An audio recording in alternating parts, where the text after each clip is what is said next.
Listo. Bueno, buenas tardes a todas y todos. Estamos en nuestra sesión número 2 del seminario Larrier a puertas abiertas, investigaciones educativas en territorios rurales, que esta es una iniciativa por parte de la Red Temática de Investigación en Educación Rural, Larrier. Y bueno, el día de hoy estamos muy contentas porque vamos a tener dos presentaciones por parte de compañeros de Argentina y de Colombia. Eh, y el día de hoy también estoy muy contenta porque voy a introducir y presentar a mi compañera Itzel Cabrera García. Itzel se incorpora en esta segunda versión del seminario La Riera Puertas Abiertas dentro del equipo de coordinación, junto con Lupita y junto conmigo. Entonces, también la bienvenida a Itzel. Muchas gracias, Itzel, por formar parte de este equipo y bueno, ya estará moderando la segunda parte de esta sesión. Y bueno, el día de hoy tenemos dos presentaciones, como les mencioné. La dinámica va a ser la de siempre. Vamos a empezar con la primera presentación, alrededor de 30 minutos para el presentador y después 20 minutos, 25 para comentarios, preguntas, sugerencias por parte de los compañeros de la RIER que nos acompañan aquí en la sala de Zoom, pero también por parte de las personas que nos acompañan en la transmisión de Facebook, ¿no? Y después pasaremos a la segunda presentación.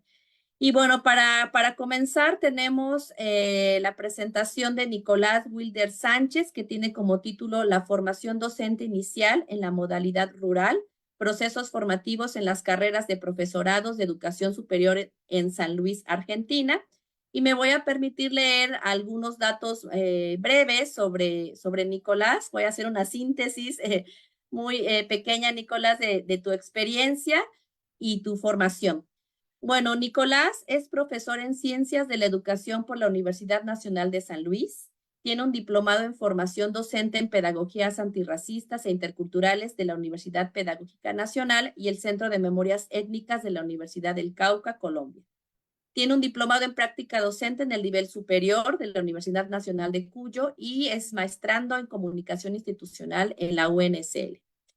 Es docente en el espacio curricular de práctica de la enseñanza y profesorado de educación primaria en San Luis y es profesor en temas de la actividad curricular, pedagogía y de la modalidad de educación rural en los profesorados de educación primaria y educación inicial de la Universidad Nacional de Villa Mercedes, San Luis.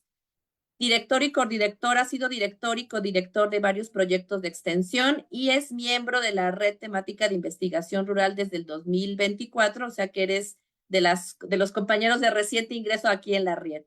Bueno, sin más preámbulos, Nicolás, te doy la bienvenida, te cedo la palabra y bueno, te escuchamos alrededor de 30 minutos.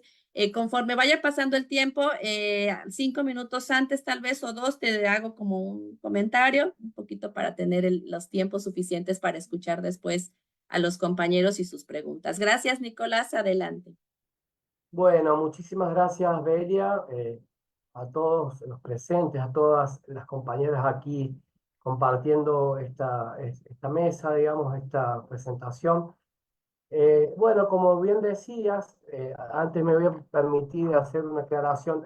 Director de extensión, no, yo he participado como codirector de varios proyectos de extensión, pero en sí ahora aquí voy a empezar a compartir pantalla para empezar a comentar de qué se trata este trabajo de investigación que ya hemos venido desarrollando y vamos a decir, todavía vigente, dado que eh, en sí hemos hecho muchos avances en materia, digamos, de conclusiones, en fin, pero todavía es un proyecto que no está cerrado, está, digamos, en vigencia, como bien decía, más allá de que hemos podido realizar transitorias y preliminares con conclusiones, como bien decía.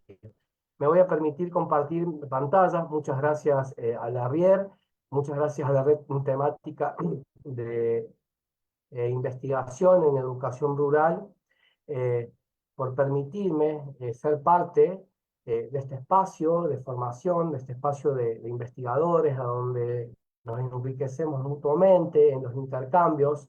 Y en ese sentido, también agradecer a la Universidad Nacional de San Luis, a la cual soy, digamos, egresado y donde pertenezco a los proyectos de investigación de prácticas pedagógicas decoloniales en educación y de extensión, que es donde nace esta investigación, esta idea, esta necesidad de seguir preguntándonos aquí en la provincia de San Luis, en la parte central de la Argentina, acerca de la formación docente inicial en la modalidad de educación rural y acerca de los procesos formativos, ¿no? De los futuros y futuras docentes, de los profesorados en educación superior, las distintas instituciones de educación superior que forman maestros y maestras aquí en San Luis, Argentina, ¿no? También agradecer a la Universidad Nacional de Villa Mercedes porque soy docente de pedagogía allí y también formo parte del equipo de educación rural. Ya vamos a conocer cuál es, digamos, el protagonismo de la Universidad de Villa Mercedes en la formación de docentes en educación rural, y también el IFES, del cual soy parte en el espacio de formación de práctica de la enseñanza, ¿no? Para el profesorado de primaria, como vos bien decías. Bueno, en concreto, esta preocupación nace ya hace algunos años, aproximadamente entre 8 y 10 años, podríamos decir, eh, a partir de mi participación como estudiante y como graduado luego en un proyecto de investigación referido, digamos, a las pedagogías de las ruralidades en los territorios sentipensantes, ¿no? Hemos venido a lo largo de varios años haciendo procesos, digamos, de contactos, de preocupación acerca del estado, situación de la educación rural en San Luis, y desde aquel entonces que a mí me empezó a nacer la necesidad de preguntarme acerca de cómo es la formación docente inicial en la modalidad de educación en las ruralidades, ¿no? A partir de las prácticas y experiencias, a partir de las voces de estudiantes egresados y también de testimonio de docentes, ¿no? Formados en los profesorados de instituciones de nivel superior en San Luis. También vale la pena un pequeño paréntesis para agradecer al profesor Marcelo Vitarelli, que es mi director de investigación de este proyecto, y también él mismo es director de los proyectos de extensión y articulación social que han devenido en mi preocupación y en esta necesidad que nos desvela, ¿no? Por investigar, averiguar, tratar de conocer de qué maneras podemos mejorar la formación inicial de docentes en educación rural en San Luis, ¿no? Entonces, en ese sentido, este tema problema de cómo son producidos los trayectos pedagógicos y educativos que forman docentes en las instituciones de nivel superior, tanto para el nivel primario como para profes de nivel secundario en la modalidad de educación rural y sus territorios escolares, ¿no? En los distintos localidades, en las distintas regiones y zonas, digamos, de las geografías de nuestra provincia de San Luis. Entonces, dicho un poco cuál es el tema central acerca de este proyecto de investigación, que vale aclarar y comentar, fue aprobado y vamos a decir, su plan de trabajo, su diseño de investigación en noviembre del año pasado, y el cual estamos en avances, digamos, de trabajos de campos y llevando adelante todo lo que es la metodología de recolección de información y empezando a elaborar el articulado del informe final. Es que vale la pena decir acerca de la pregunta, problema, ¿no? Que tiene que ver, valga la redundancia, referida a cómo es la formación docente inicial en la modalidad, perdón, de educación rural en las instituciones educativas de nivel superior en San Luis. La mirada a partir de la mirada de los estudiantes egresados, como de los docentes del sistema educativo provincial, y también alguna otra pregunta que alimenta o que enriquece la indagación sería, digamos, correcto mencionarla, acerca de si es posible que existan prácticas que formen a partir de los planes de estudios de los profesorados en educación rural, ¿no? Y también en ese mismo sentido, preguntarnos, interpelarnos si se puede afirmar esta idea de que si hay saberes pedagógicos propios de la modalidad de educación rural, propio, digamos, de la educación específica en territorios escolares de ruralidad, en los planes de estudios, es decir, en los documentos, planes de estudios de formación, ¿no? Aplicables al campo laboral del egresado, ¿no? En síntesis, sería preguntarnos acerca de la formación docente inicial a partir de el testimonio de estudiantes egresados, a indagar acerca de cómo ha sido su formación respecto a la ruralidad, también de los profesores formadores de profesores del sistema educativo, y preguntarnos acerca de las prácticas pedagógicas y también de los saberes pedagógicos, si es que se puede hablar de un saber pedagógico específico en la formación docente inicial en ruralidad, y por supuesto que estos se vean reflejados en los planes de estudios aplicables al campo laboral del egresado, ¿no? Al el futuro docente del sistema educativo público en San Luis, como es aquí en Argentina. En ese sentido, y avanzando un poco con la muestra del diseño del plan de trabajo, comentamos los objetivos que tienen que ver con una cuestión interpretativa, hermenéutica, referida a comprender cómo es la formación inicial en la modalidad de educación rural, como bien decíamos recién en la pregunta, desde la mirada de docentes y estudiantes egresados, desde una perspectiva compleja, ¿no? Siempre pensando en el recorte territorial geográfico de las instituciones de educación superior en San Luis, Argentina. También otro objetivo que nos planteamos en esta propuesta de investigación es describir acerca de las miradas, comentarios y respuestas realizadas por estudiantes y egresados y docentes en los cuestionarios y entrevistas a realizar acerca de la formación en la modalidad de educación rural en los profesorados y en las instituciones de educación superior formadoras de docentes. Y por último, un objetivo más del campo de la acción, digamos, de un objetivo más propositivo, promover y vincular desde las carreras profesionales docentes de educación pública la formación educativa inicial en territorios escolares en la modalidad de educación rural para los profesorados, ¿no? Entonces, como ustedes pueden apreciar, esta mirada, digamos, esta preocupación, esta intervención, ¿no? Sobre cuestionarse acerca de la formación docente inicial en educación superior, está dirigida a prestar atención a los egresados, a indagar acerca de cómo han vivido esa formación en su proceso, como de los profesores, ¿no? De formador de formadores, como también de los planes de estudios, y empezar a estudiar, digamos, poder poner en diálogo, a triangular los documentos, planes de estudio de la formación, acerca de si hay, vamos a decir, un correlato, una relación, una articulación con los testimonios de los estudiantes y docentes formadores en la educación rural, ¿no? Algunas consideraciones teóricas que vienen vamos a decir, a aportar la cuestión conceptual, categórica, ¿no? Respecto del marco teórico en concreto, conceptual, tiene que ver con el saber pedagógico, ¿no? Esto es, vuelvo a repetir, o comenzar a cuestionarnos acerca de si existe o no un saber pedagógico específico de la educación rural, dado de que de alguna manera podemos decir que eh, es un concepto amplio, diverso, que da cabida a diferentes ideas, a diferentes conocimientos.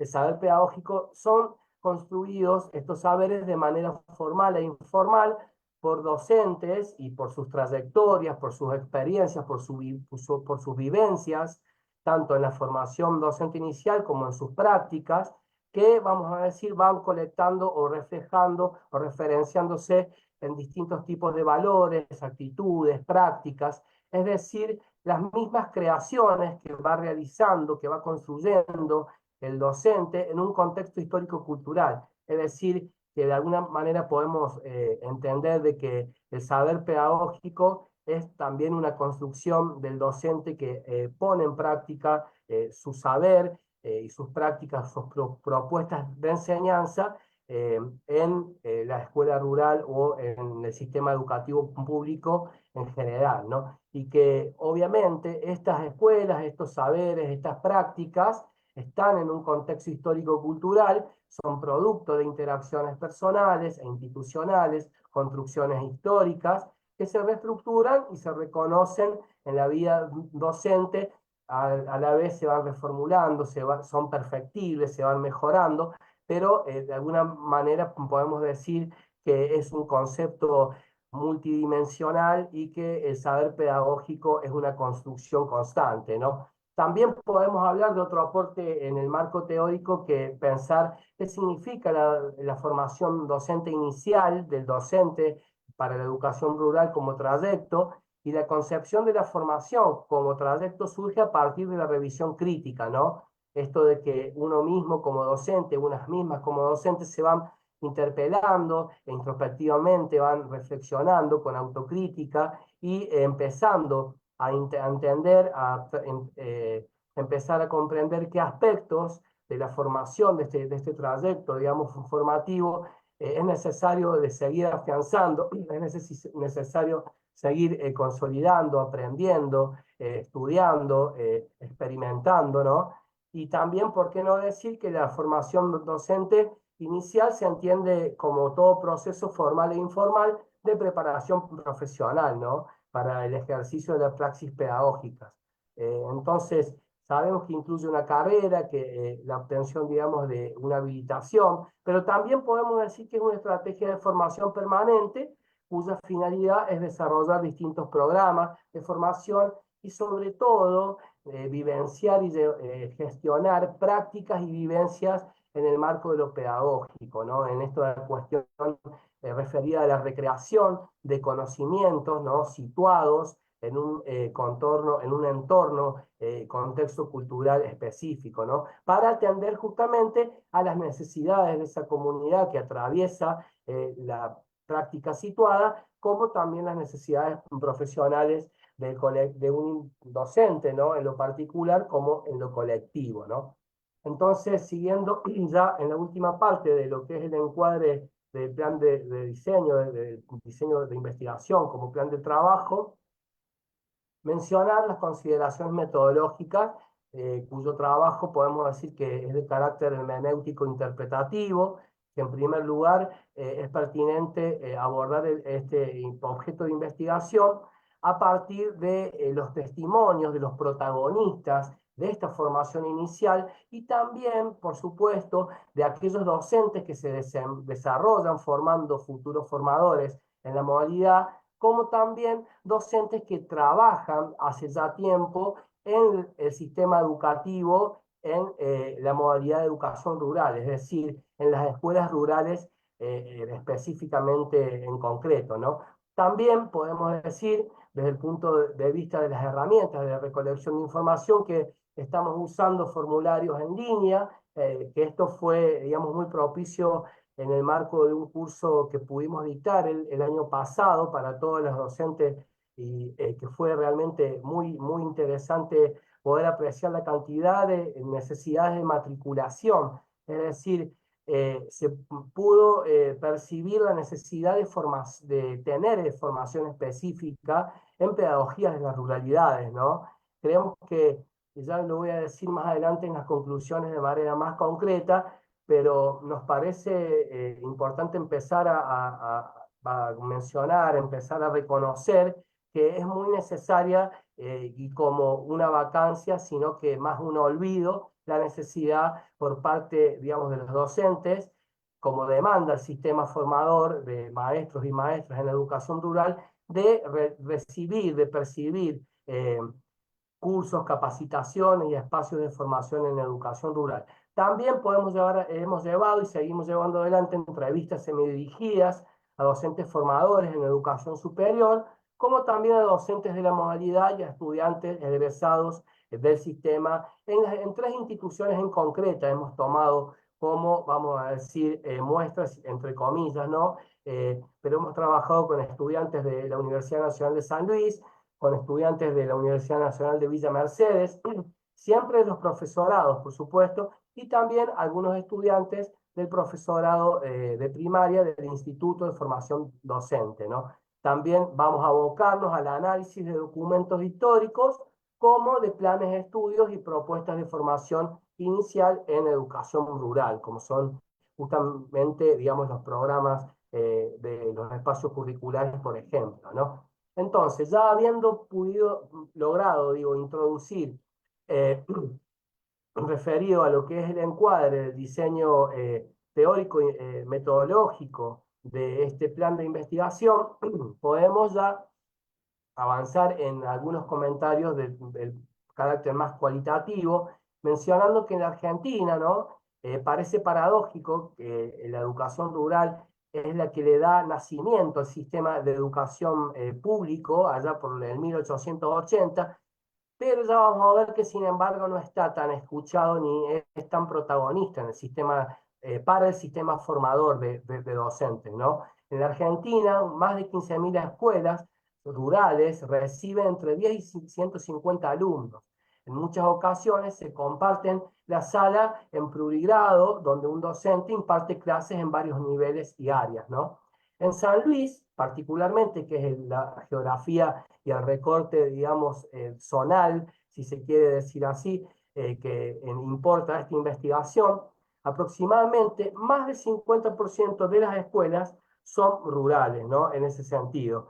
Y es importante decir esto, dado que para seguir con los comentarios y haciendo un relevamiento de lo que significó las propuestas de formación existentes que abordan la ruralidad como contenido de formación inicial en nuestra provincia, digamos, en nuestro sistema educativo, hemos encontrado que en la Universidad Nacional de San Luis, solamente uno de los profesorados que hay, habiendo tres o cuatro, si no me equivoco, existe una materia, un espacio curricular llamado, mencionado, marginalidad y exclusión urbana y rural, que pertenece al profesorado en Ciencias de la Educación, donde se abordan algunos tópicos, y ni siquiera ejes, son temas, vamos a decir, contenidos que parte de algunos ejes del programa de formación, a donde en realidad el enfoque está dado a la marginalidad y a la exclusión, ¿no? Y donde lo rural se toca un poco de costado y de lejos, vale la pena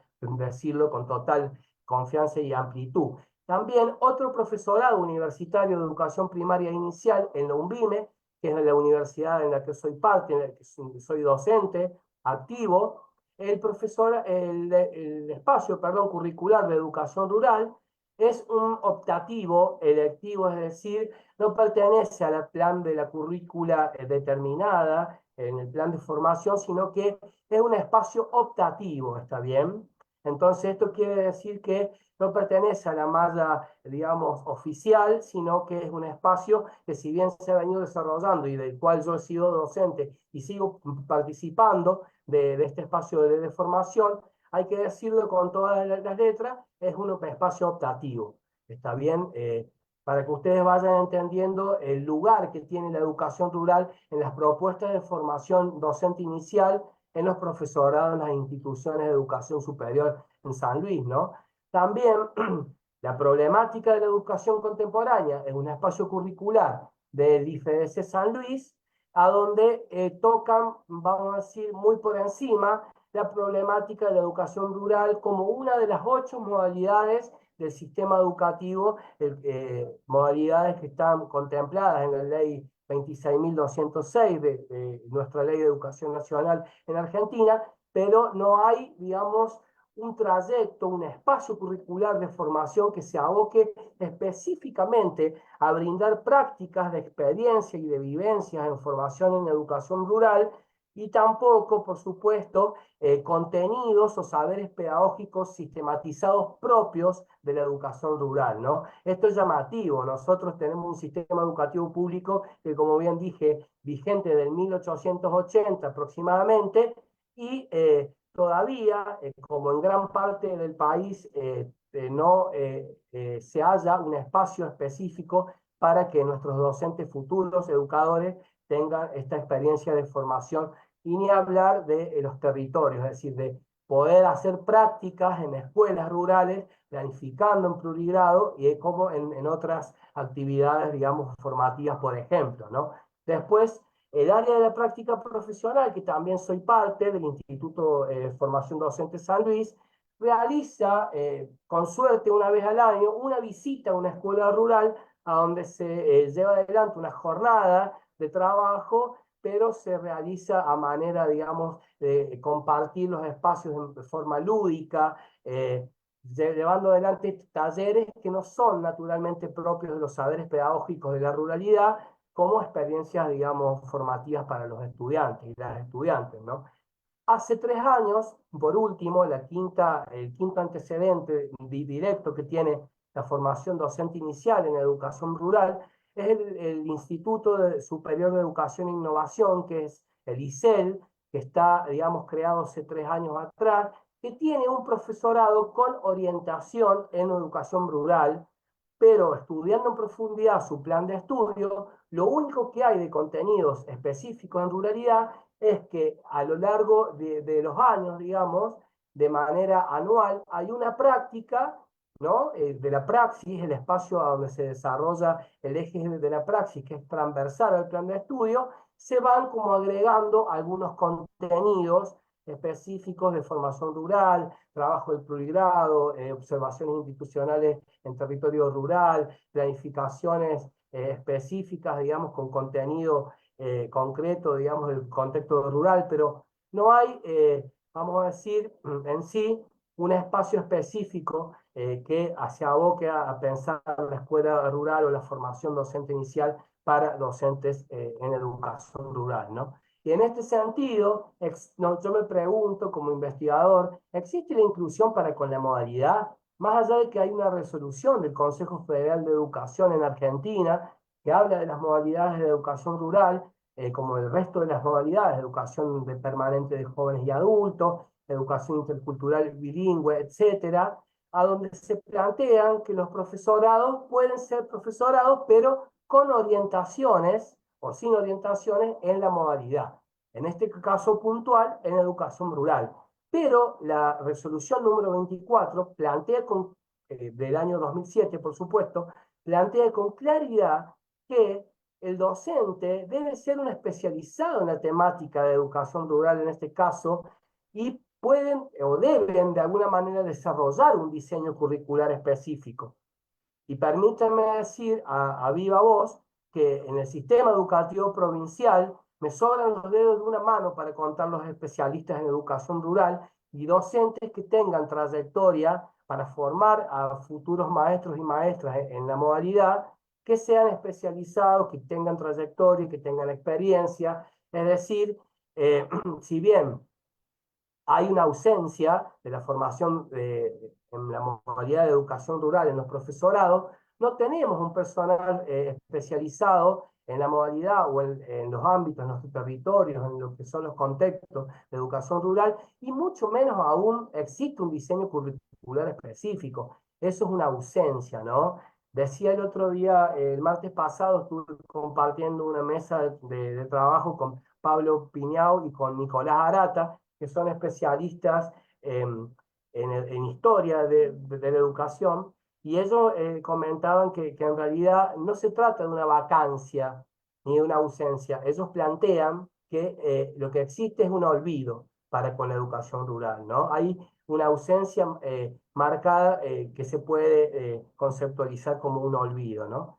Esto sigue porque seguimos con los avances, las conclusiones transitorias, y yo he estado trabajando con mi director Marcelo Vitarelli, con mi equipo de trabajo en esta investigación, y hemos estado avanzando en algunas categorías respecto a la identidad, ¿no? Del docente en la formación, del docente de educación rural, esta formación inicial, y decimos que podemos ver acerca de, o mejor dicho, que existe una especie de deuda, ¿no?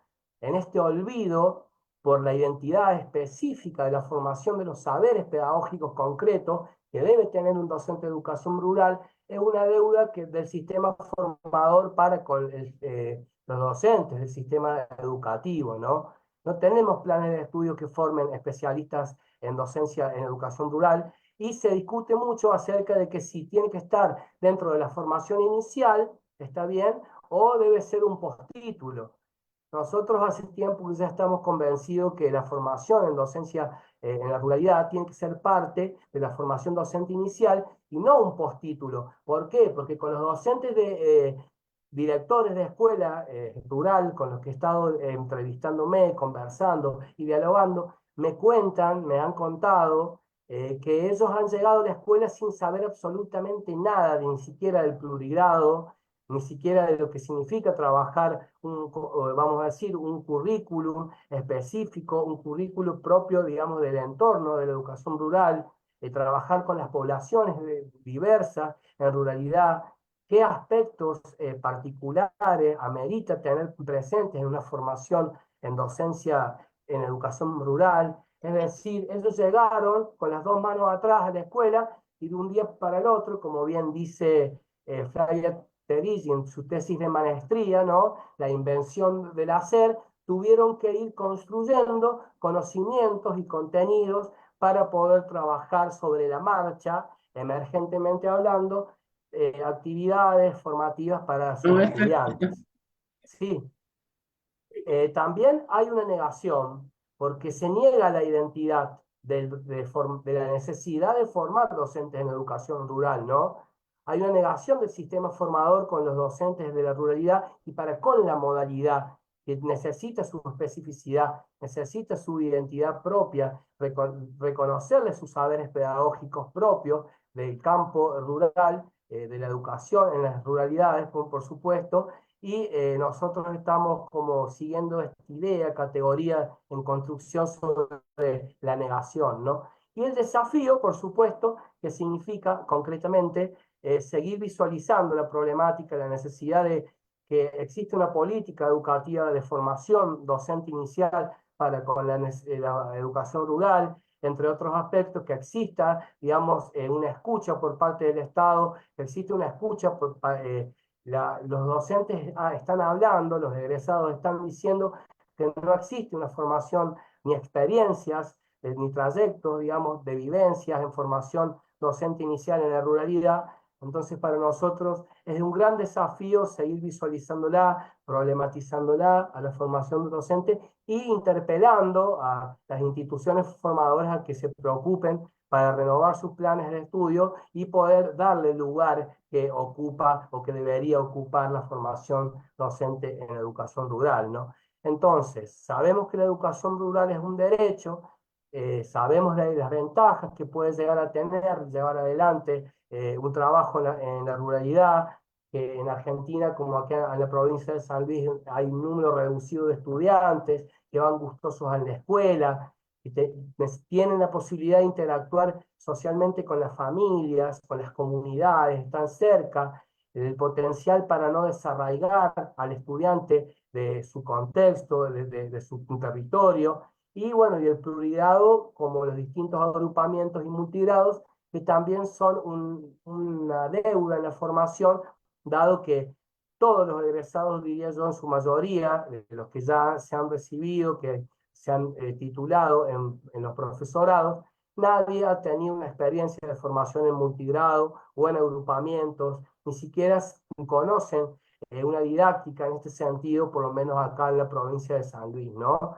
Entonces, esto es una tarea de, como bien decía, de desafío, más allá de las ventajas, como bien estaba enumerando, respecto de las familias que se involucran, donde el proceso permite observar mucho más de cerca el progreso, esta retroalimentación formativa que se produce con el estudiante en la educación rural es cuerpo a cuerpo, es más cercana, uno como docente puede estar más cerca y apuntalar mucho mejor al estudiante para ayudar a ir creciendo, aprendiendo y progresando, entre comillas digo, y por supuesto el compromiso con el desarrollo local, ¿no?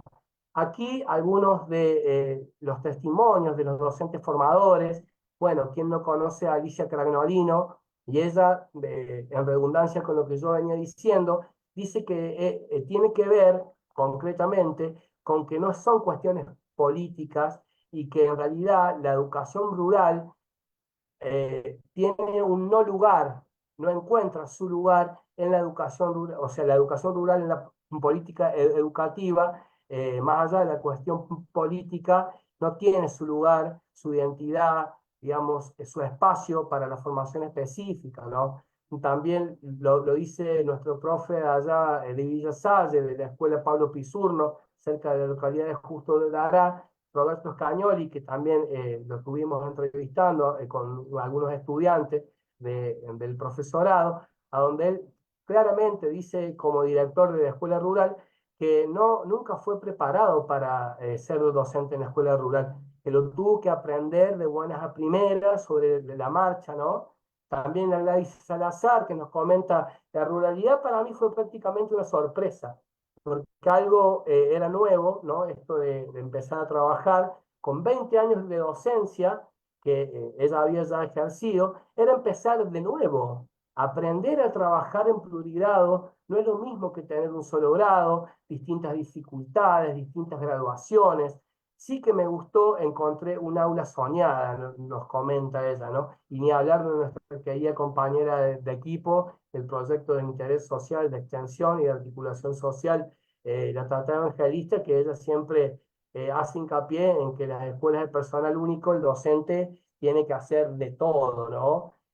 Tiene que gestionar trámites, carteleras, ornamentar las aulas, enseñar en plurigrado, alimentar a sus estudiantes, tiene que hacer trabajo de personal de maestranza, listas de asistencias, es decir, en las escuelas de personal único, que es una modalidad muy requerida y vigente en la provincia de San Luis, el docente tiene que ser multiuso, digamos, entre comillas, en el buen sentido de la palabra, digo, ¿no?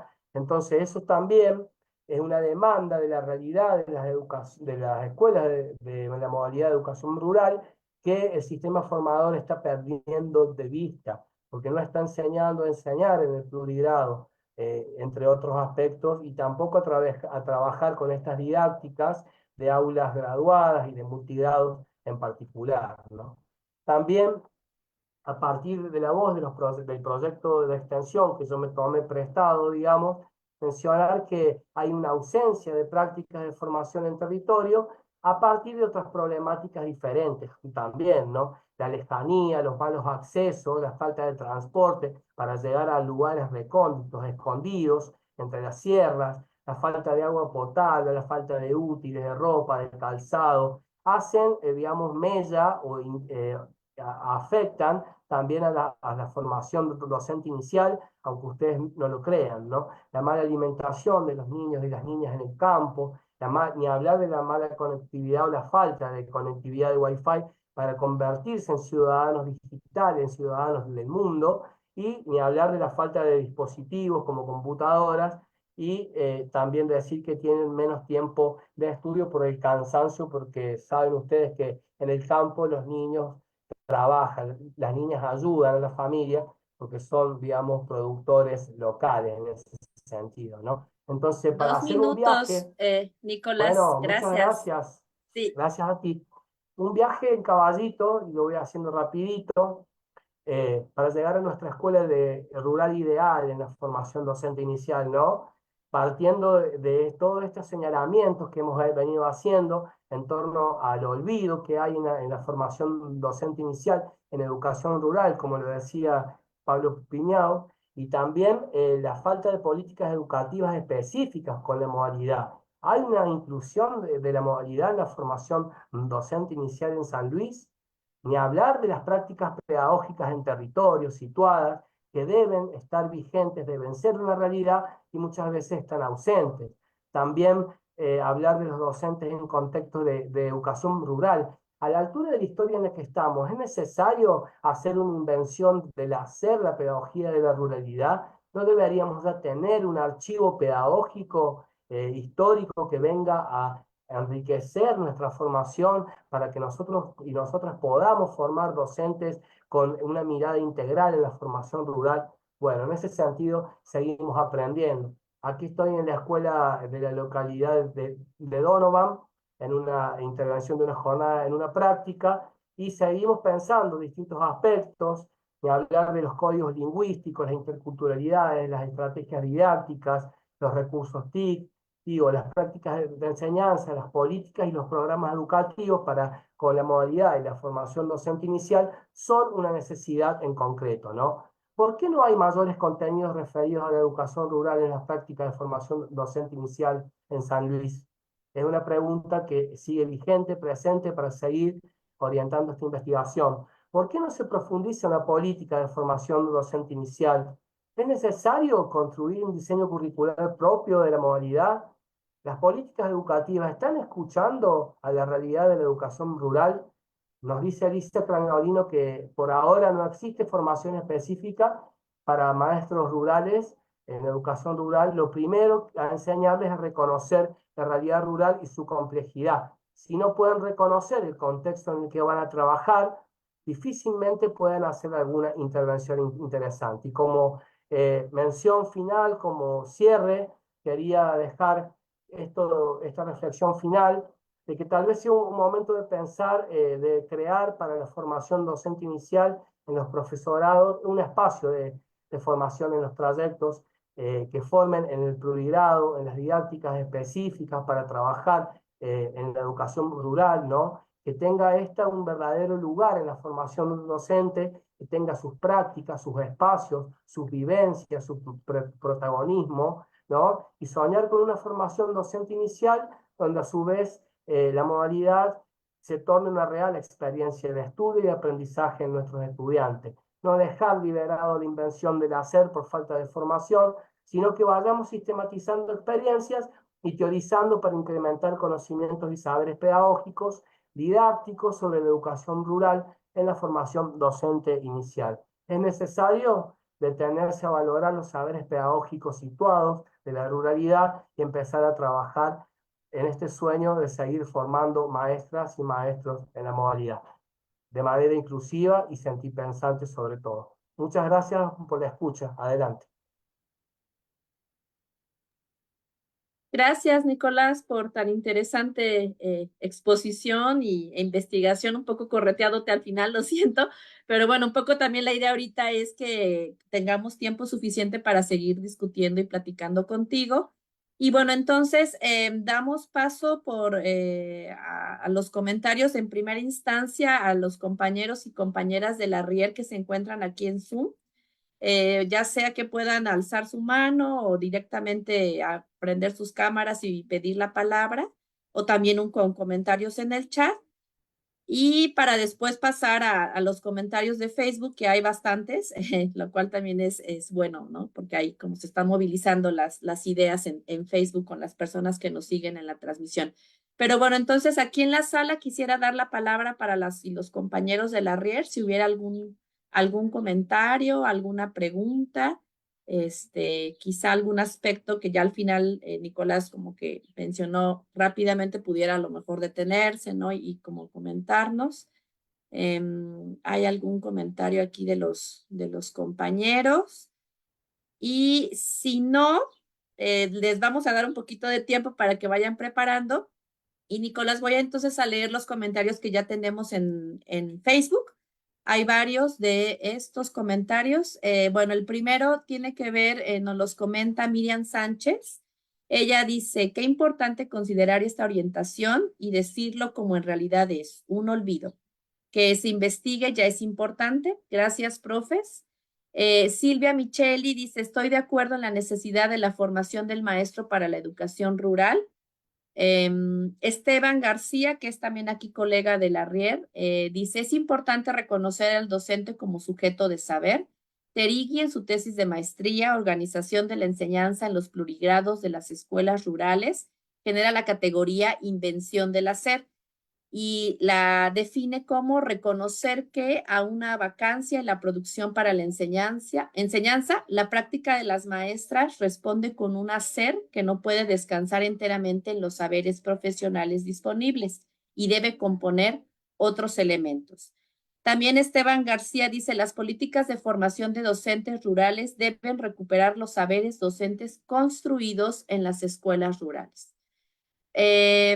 Bueno, no sé si a partir de estos comentarios, Nicolás, quisieras comentar algo y si no, bueno, yo también me sumo a una última pregunta para hacer como este primer bloque. Yo me preguntaba si nos podrías comentar desde el Estado argentino con esta política o este nivel que se habla de educación rural, ¿cómo está conceptualizando la educación rural desde el Estado argentino? Porque justo tu presentación nos da pauta para saber desde la vida cotidiana qué es, cuáles son estos saberes específicos y estas formas particulares de la educación rural en los contextos, ¿no? Pero desde el Estado argentino, ¿cómo conceptualiza esta modalidad? O sea, para el Estado argentino, ¿qué es la educación rural, ¿no? Bueno, esos Bueno, serían como los primeros comentarios y los invitamos a que sigan lanzando sus preguntas, ¿no? Adelante, Nicolás. bueno, muchas gracias, Belia. Sí, estoy de acuerdo con los comentarios ahí de la página de Face, en la red. Sinceramente, la invención del hacer, todos los maestros y maestras vamos construyendo saber pedagógico sobre la marcha a partir de nuestras experiencias que muchas veces no alcanza con la formación profesional inicial, pero no obstante, tampoco dejar librado en totalidad la invención desde el hacer. Es decir, ya a la altura de la historia en la que vivimos, deberíamos tener como un cúmulo de conocimientos sistematizados en el archivo pedagógico específico de la modalidad de educación rural, por lo menos aquí en Argentina, para poder brindarles este trayecto de formación y de vivencia al estudiante futuro graduado y profesional de la educación, dado que la mitad de las escuelas en todo el sistema educativo argentino son de características rurales, ¿no? Entonces, estamos como generalizando, enseñando para una escuela de manera unívoca, a la escuela modelo, la escuela urbana, y nos estamos olvidando de todas aquellas particularidades de la identidad en la construcción del perfil docente en su educación inicial, ¿no? Que requiere el aprendizaje de ciertos saberes específicos de la ruralidad. Más allá de que siempre está presente esta apertura, esta posibilidad de ir como resolviendo sobre la marcha a partir de la invención del hacer, dando respuestas a muchos emergentes, problemáticas e interpelaciones que el contexto, la comunidad, la familia y los estudiantes en la ruralidad nos van produciendo, ¿no? En ese sentido, creo que va por ese lado un poco la cuestión, más allá que yo también reconozco que hay que sacarse el sombrero frente a los maestros en la ruralidad, en los latifundios, la verdad, porque a lo largo, más allá que mi investigación se enfoca en Argentina, en San Luis, digo en particular en la provincia, hemos hecho muchos trabajos de reconocimiento de las necesidades de la formación docente a lo largo y ancho del país, y en el norte las necesidades son totalmente distintas en las escuelas rurales que en el centro del país como en el sur, ¿no? Y al pie de la cordillera las necesidades son unas y del lado, digamos, del Atlántico son otras. Es decir, cada escuela en ese sentido es un universo muy particular de acuerdo a las demandas, las necesidades de la comunidad que van emergiendo en el plano de la escuela, necesitan tener una respuesta o que el docente vaya dando una respuesta. Por ello, la necesidad justamente de prestar atención, digamos, de poder preparar al docente en la formación inicial para que reconozca estas particularidades y bueno, obviamente que siempre va a tener que ir resolviendo sobre la marcha, dando respuestas, está bien pedagógicas, los saberes específicos de la ruralidad, aparte de la recreación del conocimiento que se trabaja, ¿no? Como los códigos lingüísticos, las formas de comunicación, lo digo en general, todas aquellas cuestiones culturales e históricas que particularicen y atraviesan el contexto donde está inserta esa escuela, ¿no? Por ejemplo, en el sur, en Chubut de Argentina, eh, eh, se preocupan los maestros por estar, digamos, o por conseguir un asilo cerca de la escuela por el tema de los transportes, por poder dar respuesta, por ejemplo, a un proyecto institucional y de índole comunitaria para poder involucrar los sistemas de producción regionales con la formación específica, ¿no? De los estudiantes que están en esos contextos. En el norte, por ejemplo, en Salta, para no ir más lejos, en Argentina, se preocupan mucho por el entrecruzamiento de la educación intercultural bilingüe y la ruralidad. La mayoría de las escuelas rurales tienen, en ese sentido, un apego, un vínculo muy, digamos, inherente prácticamente, por decirlo de esa manera, con los lenguajes de las culturas originarias, de nuestros pueblos originarios. Y esa es su realidad y esa es su lucha. Se organizan socialmente para llevar su cultura adelante y esto es los que de alguna manera los preocupa, los atraviesa y los que los ponen en acción. Acá en el centro del país las preocupaciones realmente son otras, pero en ese sentido, como para dar respuesta ahí a lo que preguntaba o al comentario del compañero en la red de Face, y respondiéndote un poco a ti, Delia, esta pregunta acerca de lo que es el Estado, en sí, en la provincia de San Luis, hemos tenido un cambio de gobierno que todavía no ha hecho, digamos, ningún movimiento, un cambio de la política, digamos, en torno a la política educativa de las ruralidades, ¿no? Es decir, ya hace casi un año que unos 6, 7 meses, 8, están en gestión que todavía no han dado ninguna señal de preocupación por, vamos a decir, las escuelas rurales, más allá de que ya hace algunos años en San Luis sí se ha avanzado dado que la educación secundaria rural se convirtió en una realidad porque muchos de los estudiantes tenían que dejar sus lugares de orígenes en el campo, ¿no?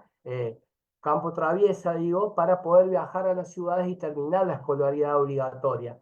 Bueno, eso ya en San Luis existe, hay una respuesta del Estado y los estudiantes pueden terminar su formación en el lugar a donde viven, ¿no? En los contextos, en las localidades, en los parajes rurales de los que son parte, y también, digamos, la necesidad de que el Estado se preocupe por modificar los planes de estudios que propongan espacios de formación curricular, espacios de experiencias, de trayectos en educación rural, es un olvido, como lo decía recién, ¿no? Es decir, el Estado no reconoce la identidad, la particularidad del saber pedagógico en educación rural, porque se ve que todavía no ha, digamos, dispuesto ningún tipo, digamos, de transformación del plan de estudio para darle el lugar, ese no lugar del que habla Elisa Cragnolino, ¿no? A la educación rural en el marco de la formación docente inicial. Podemos seguir hablando de muchos otros aspectos, de cursos, de capacitaciones, que están muy ausentes. Nosotros el año pasado, con el profesor Marcelo Vitadelli, que está aquí presente, hemos podido dictar un curso de capacitación a nivel nacional para todos los docentes en Argentina, vamos a decir, de la Secretaría de Políticas Universitarias, dependiente de un programa del Instituto Nacional de Formación Docente en articulación con las universidades públicas, ¿no? En una propuesta que se llama Mi Escuela Universidades, ¿no? A donde nos hemos preocupado justamente por profundizar la conciencia acerca de la necesidad de la formación específica en la educación rural, pero no tenemos mucho más, digamos, por parte del Estado. Es decir, hay que seguir luchando, hay que seguir visualizando, hay que seguir, digamos, proponiendo, digo, desde el punto de vista de lo propositivo, creo que es lo más sano, ¿no? Esto de decir, hagamos una propuesta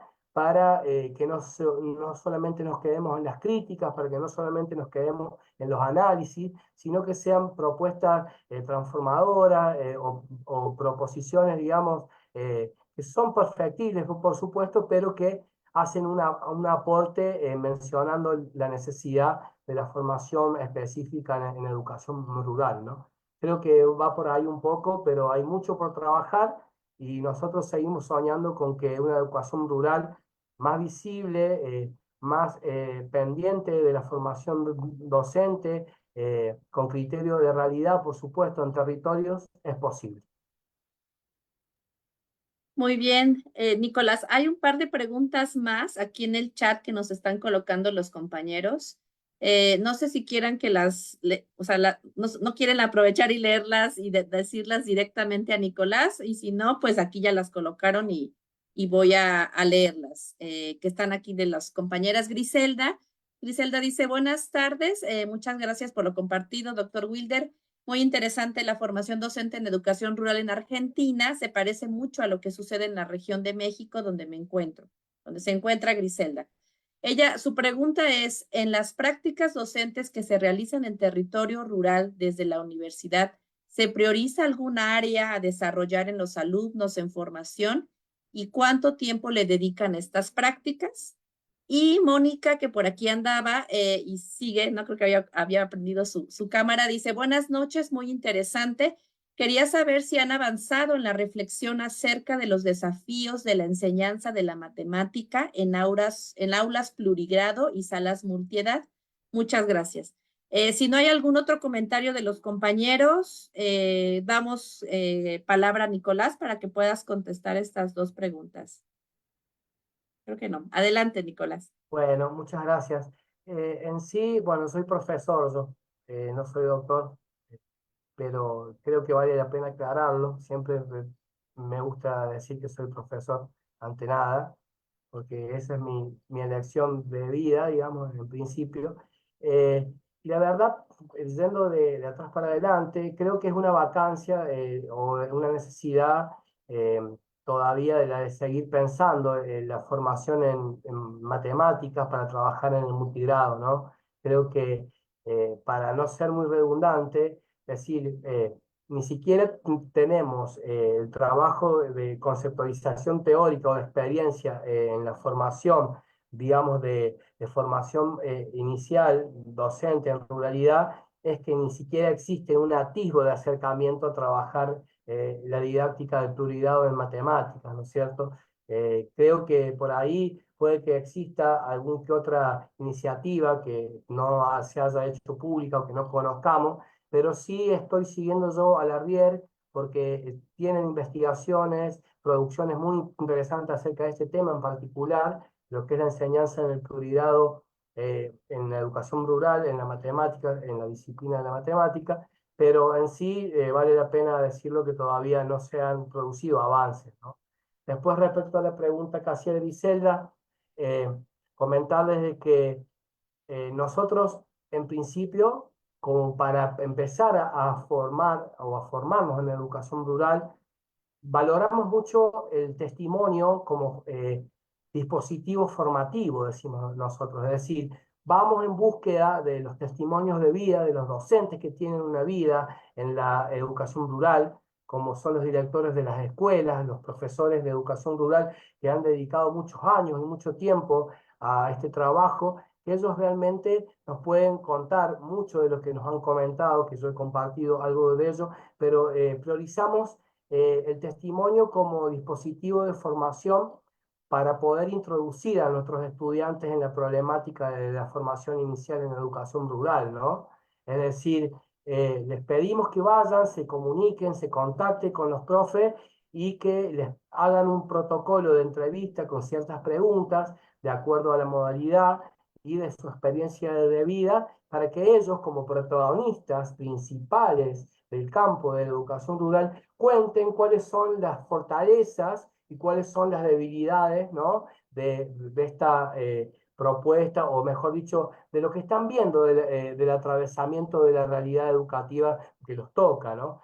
Trabajamos mucho con los docentes jubilados en educación rural, que nos ha ayudado mucho en ese sentido, y nos hacen ver el pasado como el presente en ese sentido sobre el estado de situación, que es más o menos lo que yo he estado exponiendo hoy. Y también respecto a los tiempos, Griselda, no son muchas las posibilidades porque les cuento que poder ir a la escuela rural es todo, digamos, un acto muy burocrático de complicaciones administrativas, porque tenemos que generar primero un seguro, se tiene que abonar ese seguro, después ir, digamos, a vivenciar en territorio escolar, vamos a decir, a entrar en diálogo, participación con docentes, con el personal de la escuela, es decir, por eso también utilizamos otros recursos como la comunicación asincrónica para poder obtener testimonios de protagonistas, está bien, de la escuela rural, ya sean docentes, directivos, personas de apoyo, digamos, de maestranza, ¿no? Por decirlo rápidamente, y también a los estudiantes directamente, digamos, a los estudiantes de la escuela rural en particular. Y también hemos trabajado con estudiantes que han hecho prácticas de formación, que son contados con los dedos de una mano, vale decir, acá en San Luis, que han elaborado, han desarrollado, mejor dicho, prácticas de formación en escuelas rurales, ¿no?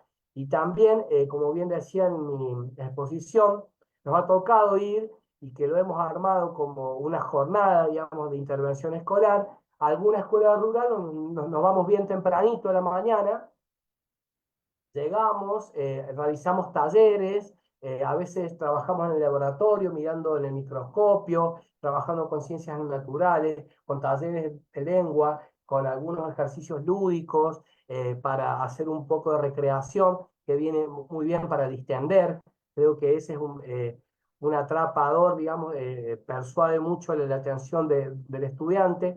Y luego terminamos compartiendo actividades al aire libre, si está lindo, juegos, deporte y algunas conclusiones con los docentes y los directivos, digamos, de las escuelas. Pero vale que lo diga porque es totalmente real.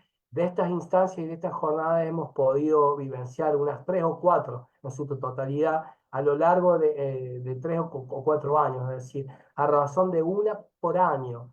Y eso muchas veces no alcanza para hacer una formación significativa como docentes de educación rural, futuros profesionales del sistema educativo argentino, ¿no? Y más específicamente aquí en San Luis. Gracias, Nicolás. Creo que Mónica tenía una intervención. Eh, ¿No te escuchamos, Mónica? Ahí estoy. Ahí, ya, Eh, listo. bueno, muchas Te gracias, escuchamos.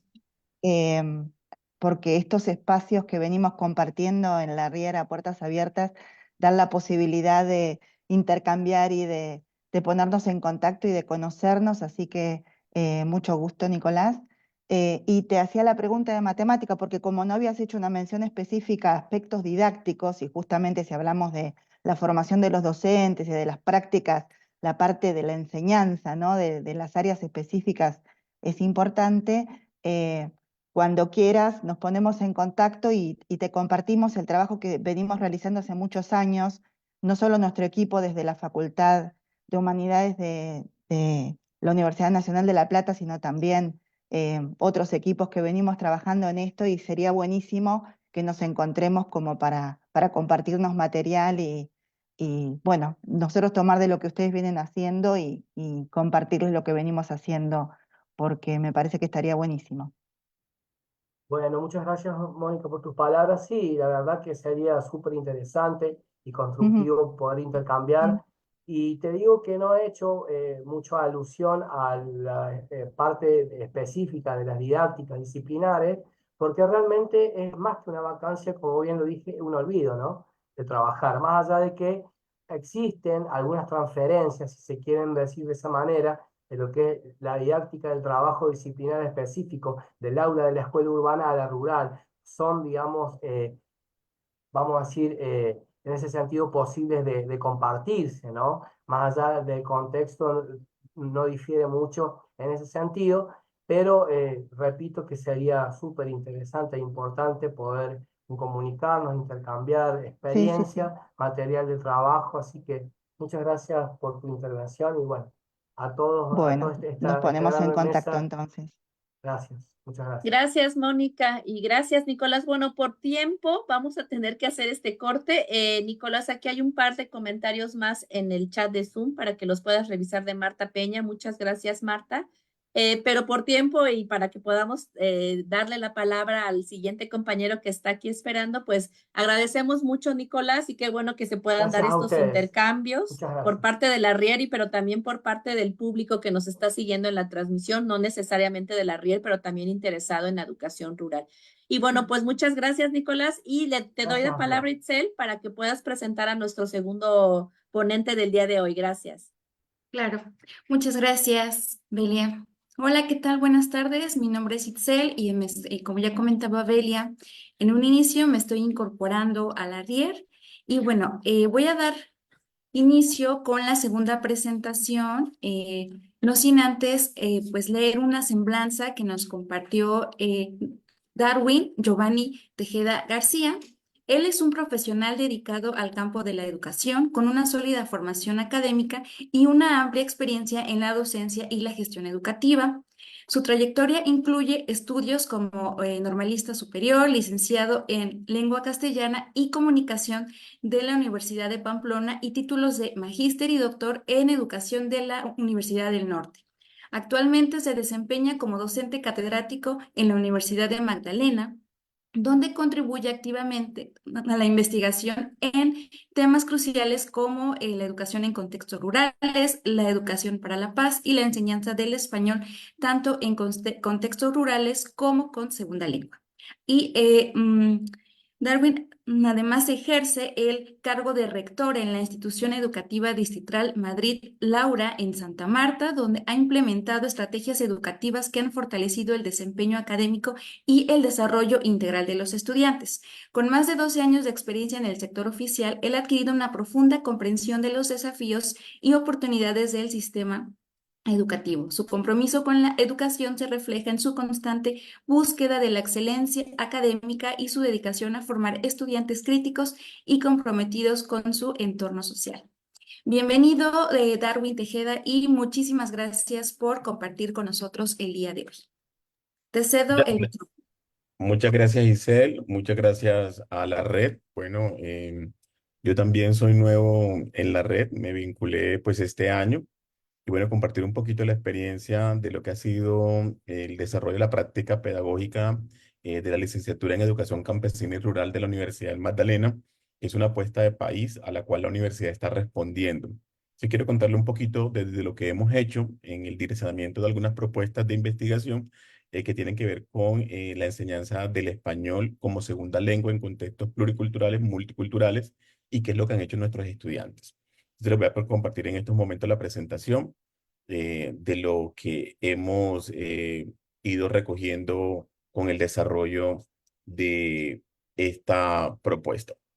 Entonces, hemos titulado esta propuesta Fortalecer la identidad lingüística, estrategias para la enseñanza del español como una segunda lengua en contextos rurales, pluriculturales y multiculturales.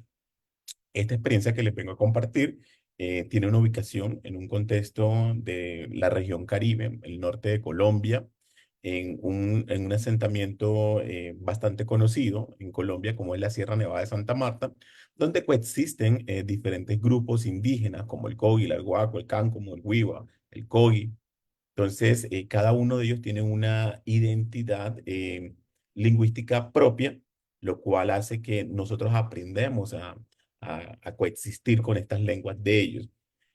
Consideramos que cada uno de los contextos donde ellos se desarrollan tienen unas características particulares y unos desafíos específicos en la región. Entonces nosotros tenemos que incorporar algunas estrategias que estén alineadas con las teorías actuales de la enseñanza del español en segunda lengua.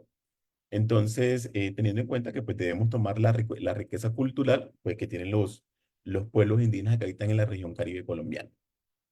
Entonces, la Sierra Nevada es un contexto único que tiene una diversidad lingüística, tiene una diversidad cultural única. Como les decía, pues coexisten diferentes pueblos y está la presencia del español como lengua dominante. Nosotros en el país, en Colombia, no tenemos unas pruebas estandarizadas que se ajusten a las necesidades lingüísticas de estas comunidades, como existe, como pasa en Perú. No, nosotros tenemos un examen único en que se desarrolla en español, lo cual genera una desventaja para las comunidades indígenas porque realmente los contextos en que se presentan estas pruebas son contextos totalmente diferentes en el cual ellos se desarrollan. Entonces está el español como una lengua dominante. Entonces es muy importante que nosotros podamos entender y coexistir con estas lenguas y que ayudemos también a que ellos puedan potencializar el español. Entonces, nosotros como educadores en contextos rurales y campesinos, hemos entendido la importancia de poder preservar y fortalecer las lenguas indígenas.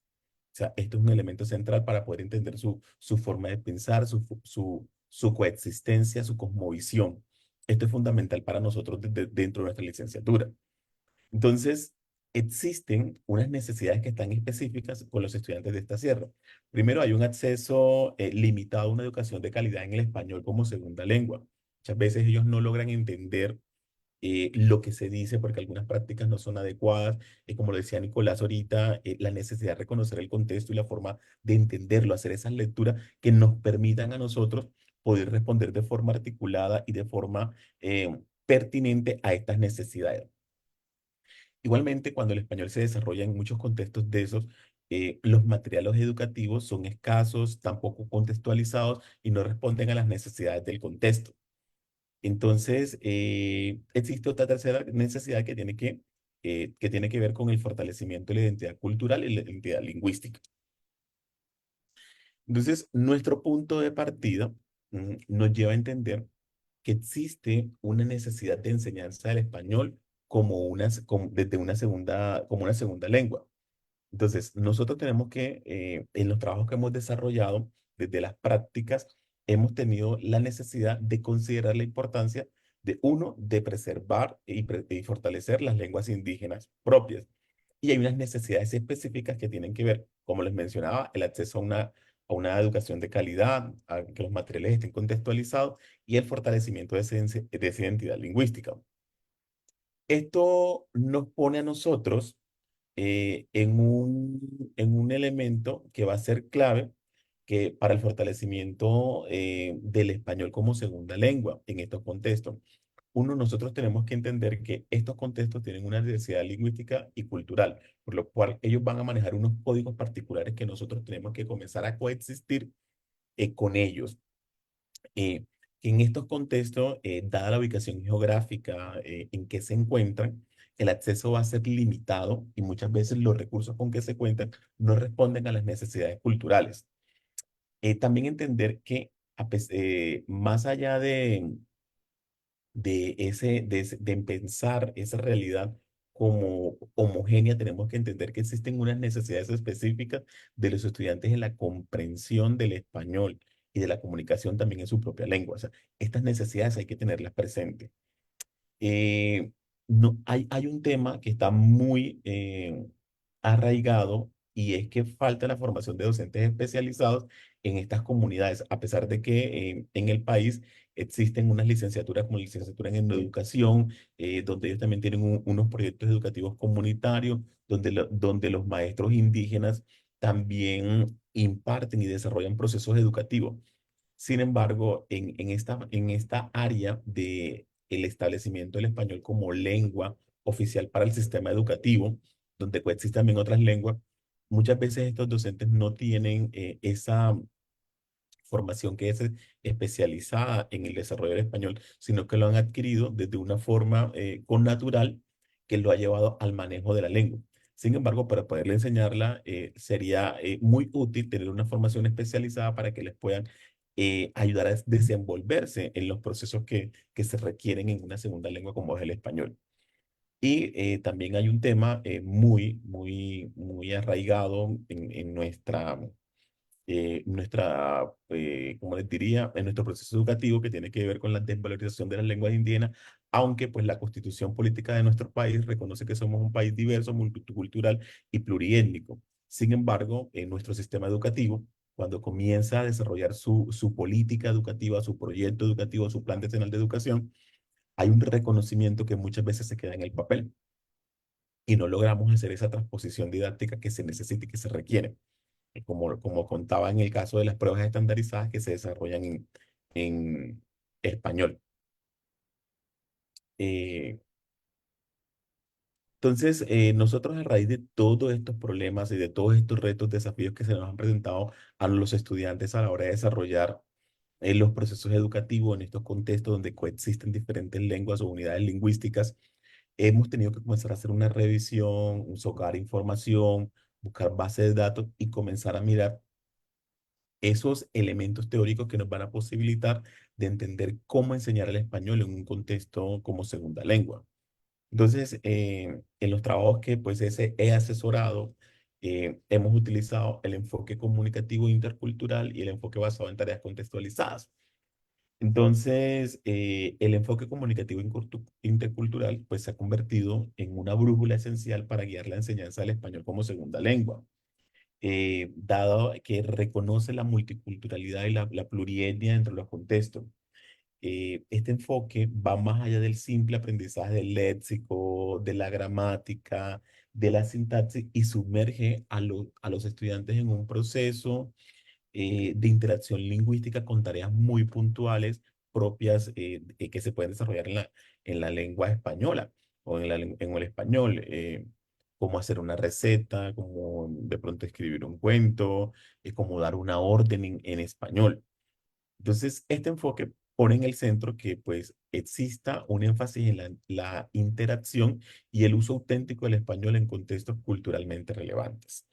la promoción del respeto y la comprensión mutua de las diferentes culturas y la forma de entender el mundo desde una cultura que es totalmente muy diferente a la que nosotros utilizamos en el dominio del español. Y entender que pues el español se puede desarrollar como un proceso de comunicación que requiere algunas habilidades para su uso efectivo dentro de esa interacción social. Entonces, hay muchos autores que nos vienen diciendo que esta competencia nos va a permitir tener esa capacidad de interactuar de forma eficaz.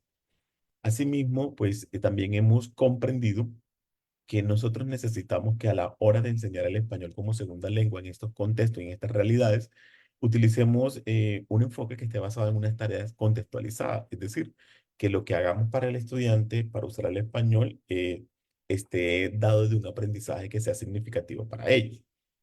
Entonces, como el diseño de tareas que respondan a las necesidades inherentes de los estudiantes, por ejemplo, hacer una receta, como les contaba, de contar o narrar lo que sucede en el tránsito entre su resguardo indígena y la escuela, que muchas veces queda lejos, que puedan hacer descripciones del paisaje, de lo que ven, de lo que están viviendo. Incorporar también contenidos locales y culturales relevantes.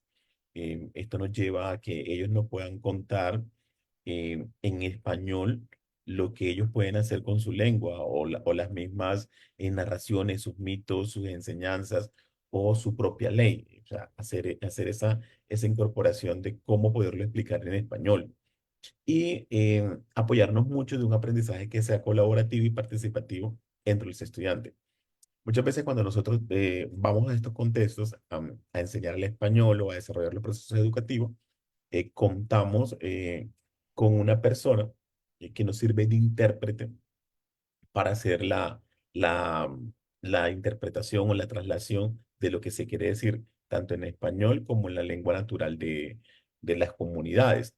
Entonces, la idea es que sea un trabajo colaborativo donde nosotros como profesores comenzamos a desarrollar ese proceso de dar algunas instrucciones muy puntuales, unas tareas que respondan a esas necesidades y que sean de fácil comprensión, no dejando de lado todo lo que implica enseñar el español desde su contexto, desde sus elementos denotativos y connotativos, o sea, hacerles pues esa diferenciación. Entonces, estos enfoques nos han permitido a nosotros ofrecer un marco adecuado para poder enseñar el español como segunda lengua y permitir, uno, el reconocimiento de las lenguas indígenas, reconocerlas, saber que podemos coexistir con el español y darle una utilidad al español como lengua que pues le va a servir para la interacción social con el resto del país. Y más que ahora, pues las comunidades están teniendo un papel preponderante en el desarrollo de la política pública. Entonces, esas interacciones se dan en español debido a que pues, es la lengua que el país ha adoptado como lengua oficial, a pesar de que en Colombia existen más de 75 lenguas indígenas. Entonces, al revisar todos estos elementos para fortalecer esa identidad lingüística, nosotros nos hemos visto en la necesidad de organizar unas estrategias que nos permitan, uno, hacer que el español sea una vía y que sea fácil de comprensible para ello. Entonces, esto nos implica integrar elementos culturales, pero entenderlo desde esa movilización de ellos para hacer esa traslación al español. Entonces, esto nos lleva a unas estrategias, uno, que tienen que ver con valorar y utilizar las lenguas indígenas en el aula del español, como es el L2, como segunda lengua. Entonces, por ejemplo, dar instrucciones de su lengua para que lo hagan en el español. Entonces, eso nos implica incorporar lenguas indígenas en actividades de aprendizaje del español, fomentar el uso de las lenguas indígenas entre los estudiantes y respetar las diferentes variedades de lenguas indígenas. Esto lo hacemos siempre con el apoyo de la persona que nos sirve como intérprete para el desarrollo de las clases. También hemos utilizado estrategias que tienen que ver cómo integrar contenidos culturales en la enseñanza del español. Por ejemplo, utilizar materiales auténticos que nos reflejen lo que pasa en la cultura de la Sierra Nevada.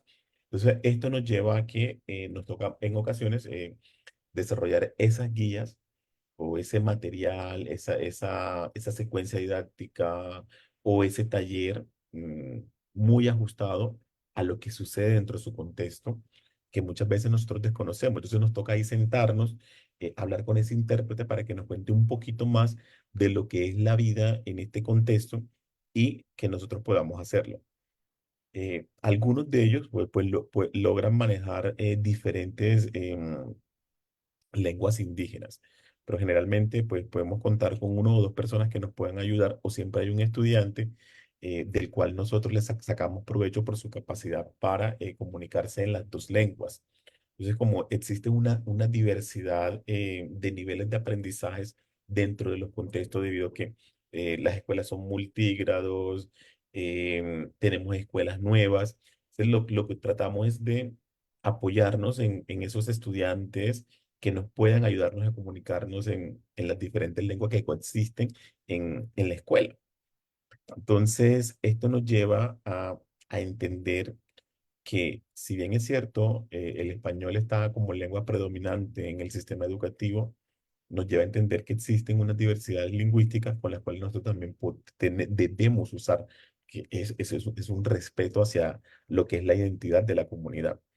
Entonces, esto nos lleva a en ponernos un poco en sus zapatos y comenzar a celebrar esos eventos culturales que son propios de ellos, que hacen parte de la comunidad y que nosotros podemos replicar en la escuela, teniendo en cuenta que vamos a utilizar su lengua oficial como vehículo propio y después ponerlos a reflexionar desde la lengua, desde el español. Entonces, que ellos puedan hacer, comunicar eso mismo que han hecho con fluidez lingüística en su lengua, hacerlo desde el español. Entonces, ahí nosotros pues hacemos un ejercicio que tiene que ver mucho con la parte fonética y fonológica del español, desde la parte semántica y desde la intención comunicativa de lo que se quiere realizar. Esto nos lleva a que todo el tiempo nosotros estemos utilizando el aprendizaje colaborativo entre los estudiantes de las diferentes comunidades para nosotros podernos comunicar, porque también somos ajenos también a la lengua de ellos. Entonces, la idea es que este intercambio de conocimiento y de experiencia puedan enriquecer un ambiente de respeto, un ambiente de tolerancia entre las diferentes culturas y poder desarrollar habilidades comunicativas interculturales para que los estudiantes tengan unas interacciones auténticas. Entonces, esta ha sido como la base sustantiva de lo que nosotros estamos haciendo a la hora de enseñar el español como segunda lengua.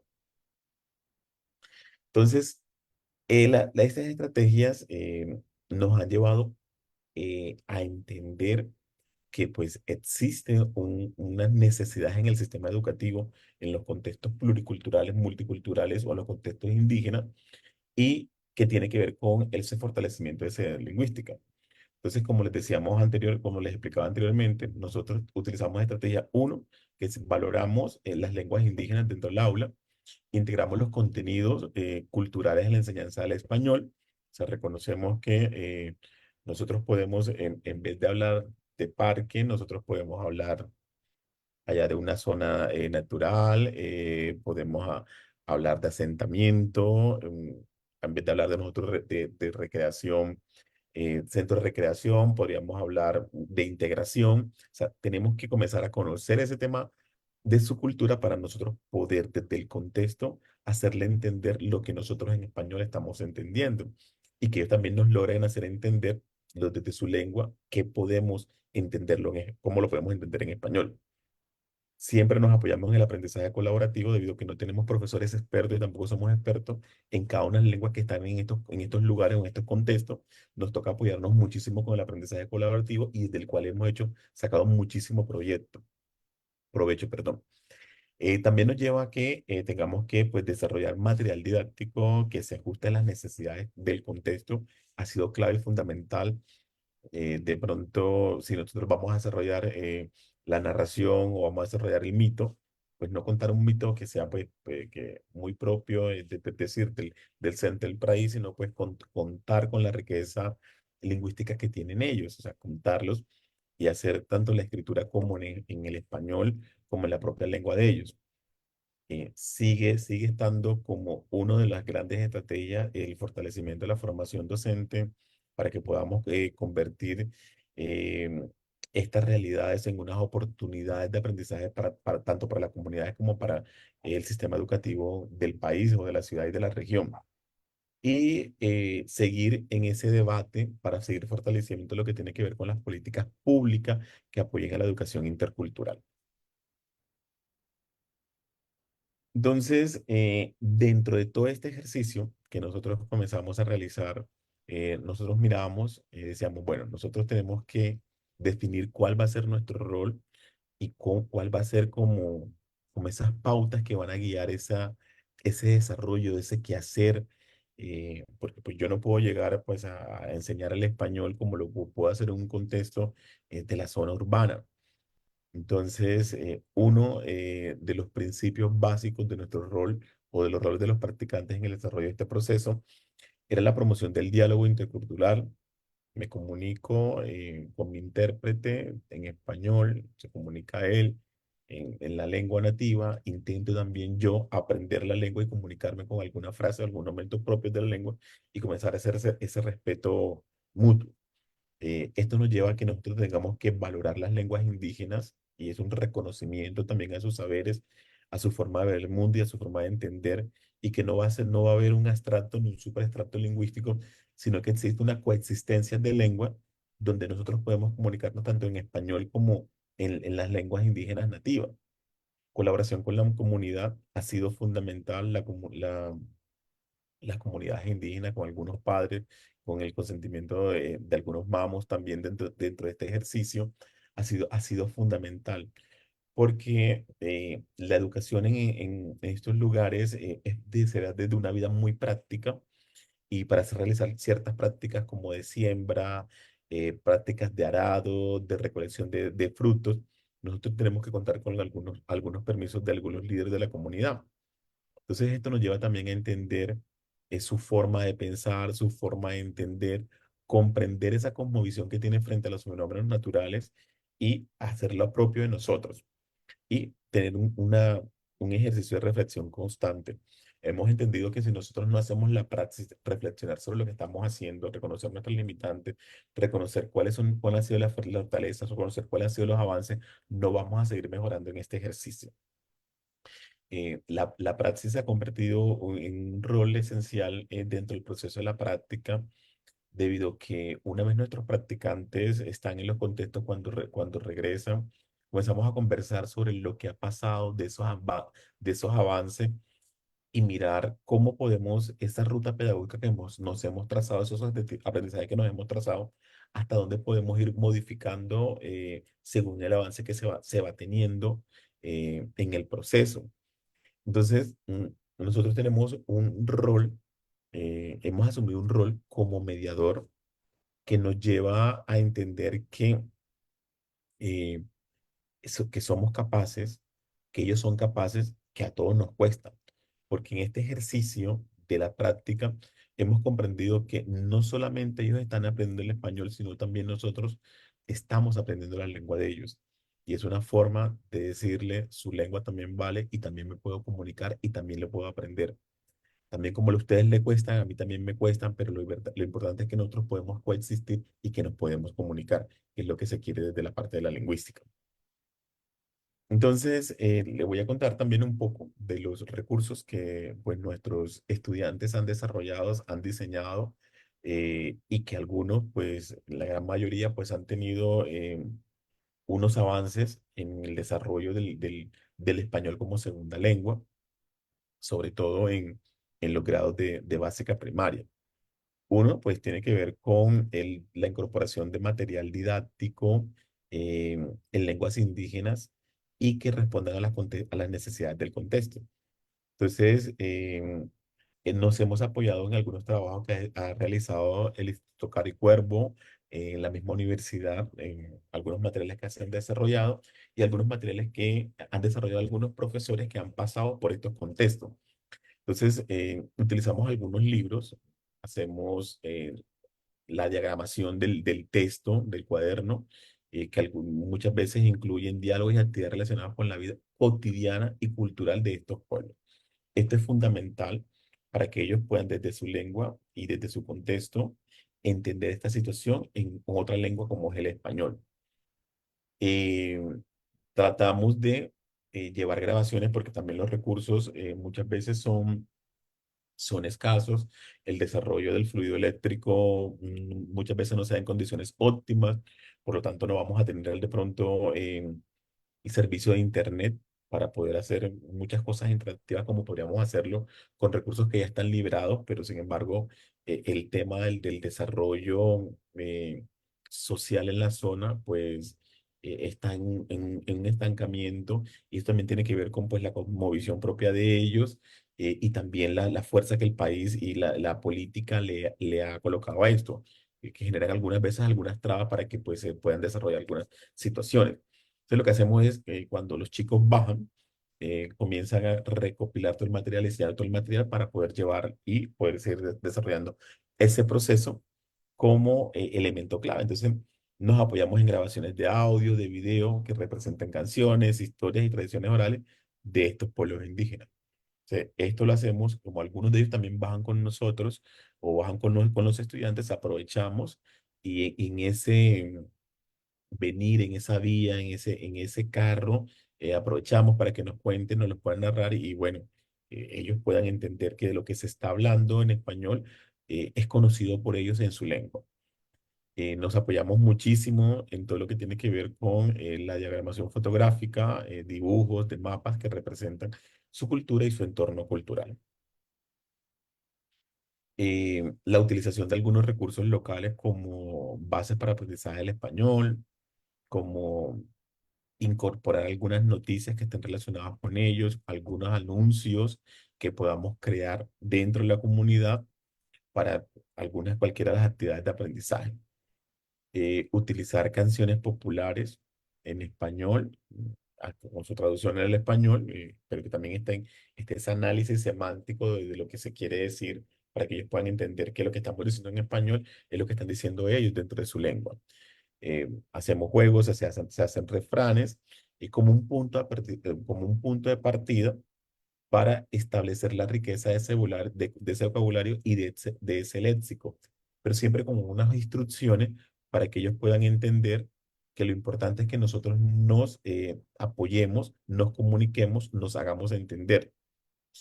Este aprendizaje de canciones populares, de juegos, de refranes, muchas veces está permeado por el ejercicio de la gramática. Es decir, que exista vinculación entre género y número entre las acciones que estamos colocando. Y hacemos ese ejercicio para que ellos puedan entender cuando es singular, cuando es plural, sin necesidad de decirle esto es singular, esto es plural. O sea, ahí hacemos ese ejercicio. Y pues hacemos recorridos que son recorridos guiados. Nos apoyamos muchas veces con nuestro intérprete para que nos pueda desde el español y en su lengua hacer el ejercicio, demostrar algunos sitios de interés, como una parte del río, como el lugar donde ciertas aves se paran, donde podemos encontrar ciertos elementos propios de la comunidad o de su vida cotidiana. Entonces, esto se complementa, pues, este recorrido, estas visitas, con lo que podemos hacer en el aula, como llevarlos a que hagan descripciones y que puedan ir incorporando un nuevo vocabulario en español. Eh, Ahí también está la creación de materiales impresos interactivos y accesibles para los estudiantes, como desarrollar juegos de mesas, tarjetas de vocabulario, materiales manipulativos. eh, Generalmente con ellos mismos comenzamos a desarrollar estos materiales para después darle un sentido y una utilidad dentro del proceso del aprendizaje del español de una manera práctica, lúdica y atractiva. Eh, Utilizamos muchísimo el tema de la narración oral, de la música y de la representación, que muchas veces les cuesta hacer representaciones, pero lo disfrutan muchísimo. Es una actividad que ellos logran disfrutar. Lo hacemos como con unos roles muy puntuales, con unas palabras muy precisas y con unas actividades lingüísticas del español que les permita a ellos ir comprendiendo el mensaje de lo que se quiere ir diciendo. Y pues tratamos de que cada uno de estos materiales estén accesibles para ellos.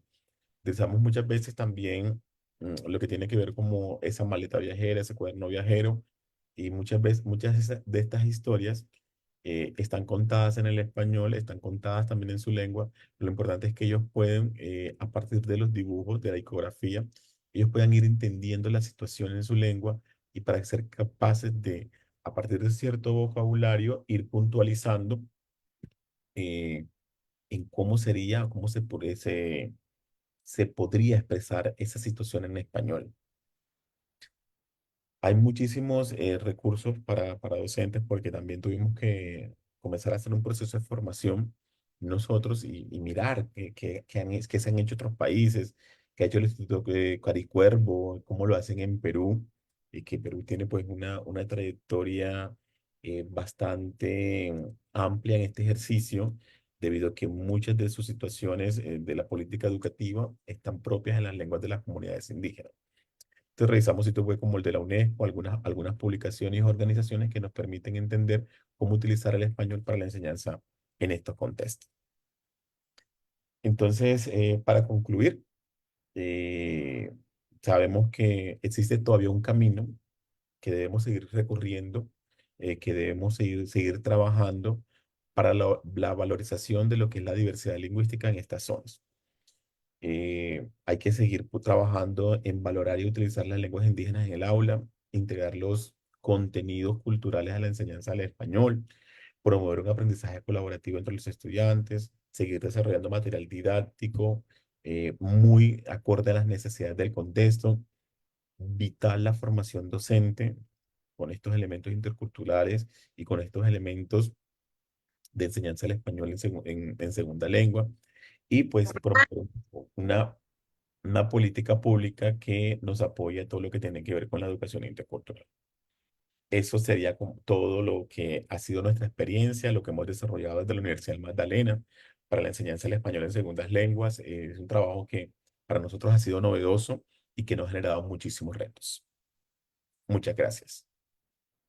Muchísimas gracias, Darwin, por lo que nos comparte, sin duda muy enriquecedor. Y bueno, primero que nada quisiera pues invitar a las personas que están conectadas, que forman parte de la RIER, que nos acompañan directamente en la sala de Zoom, a que, bueno, si quisieran prender sus micrófonos para directamente interactuar con nuestro ponente, o bien, bueno, también dar lectura a los comentarios que están aquí. Yo también tengo algunos comentarios que quisiera hacer, pero bueno, le voy a leer primero el comentario de Mónica Escobar. Nos dice, muy interesante la presentación. Si hay tiempo, sería interesante que amplíe el trabajo específico que realizan con estudiantes con discapacidad. Creo que es un tema muy interesante y bueno, si quieres, Darwin, en lo que se van como sumando las participaciones de los demás compañeros, ¿podrías ir como respondiendo un poco el comentario de Mónica? Sí, claro. Muy interesante la pregunta de la profe Mónica, y de verdad que sí hemos tenido situaciones que nos generan a nosotros el sacudirnos y asumir el reto. Nosotros en el país tenemos una política pública de inclusión que está bastante clara y que nos obliga a nosotros desde las facultades de educación también a que nuestros estudiantes la puedan desarrollar, que tiene que ver con el diseño universal del aprendizaje y los plan individual de ajuste razonable. Entonces, nuestros estudiantes cuando se encuentran con estas situaciones, en estos lugares donde no vamos a encontrar un terapista, donde no vamos a encontrar un psicólogo, donde escasamente llega el maestro nada más, nosotros tenemos un ejercicio de corresponsabilidad con este estudiante, y es comenzar a preguntarle a la institución educativa si existe este diseño universal del aprendizaje para ver cómo conciben la forma de enseñanza frente a la discapacidad que se está presentando el estudiante. Muy seguramente nosotros no lo vamos a encontrar. Generalmente no los encontramos en estos contextos y nos toca a nosotros a partir, uno, de la tipificación de la discapacidad que nos estamos enfrentando. A partir de la tipificación de la discapacidad que nos estamos enfrentando, comenzamos a hacer una búsqueda bibliográfica y mirar cómo podemos hacer que nuestro estudiante pueda avanzar en la enseñanza de ese español. Entonces, dependiendo de la discapacidad, ojalá, es muchísimo más fácil para nosotros cuando ya tenemos el diagnóstico y tenemos las recomendaciones del especialista. Sin embargo, por las circunstancias de estos lugares, de estos contextos, muchas veces nosotros no tenemos el acceso a esta información, el acceso a este material, y lo que podemos hacer es nosotros hacer un diagnóstico inicial a partir de lo que se quiere trazar como meta de aprendizaje para el grado. Y miramos a ver qué tan distante está nuestro estudiante de esa meta de aprendizaje para el grado. Y a partir de ese diagnóstico, nosotros comenzamos a hacer nuestro plan individual de ajuste razonable. Es decir, comenzamos con algunas estrategias elementales básicas que nos dan la bibliografía para ir avanzando. Sabemos que nosotros no podemos diagnosticar, sabemos que nosotros no podemos juzgar al estudiante, sin embargo, lo que hacemos es ajustar el objetivo de aprendizaje a las necesidades que nos estamos viendo y al progreso de los estudiantes. Muchas gracias, Mónica. Muchas gracias, Darwin. Voy a leer un comentario de Silvia. Nos dice, también es miembro de la RIED, me parece muy interesante el tema desarrollado y las estrategias de trabajo. Muchas gracias por la presentación. Y bueno, yo quisiera comentar, bueno, son como reflexiones que me van surgiendo. Esta parte de que diseñan libros de texto me parece una herramienta bastante poderosa y que contribuye muchísimo a que pues estas comunidades comiencen a tener cúmulos también escritos, ¿no? No solo, y bueno, eso es un trabajo bastante, pues que hay que resaltar y celebrar. Y en ese sentido me surge como la primera reflexión cuando te escuchaba, pues era si habían encontrado algunas tensiones, porque cuando, bueno, también me encanta esto del enfoque situado, ¿no? Se vuelve significativo también. Si habían encontrado algunas tensiones en tanto el contexto cultural, porque, bueno, muchas de las veces estas comunidades rurales pues están atravesadas por problemas de precarización económica, como ya mencionabas, migración, violencia de género, conflictos socioecológicos también.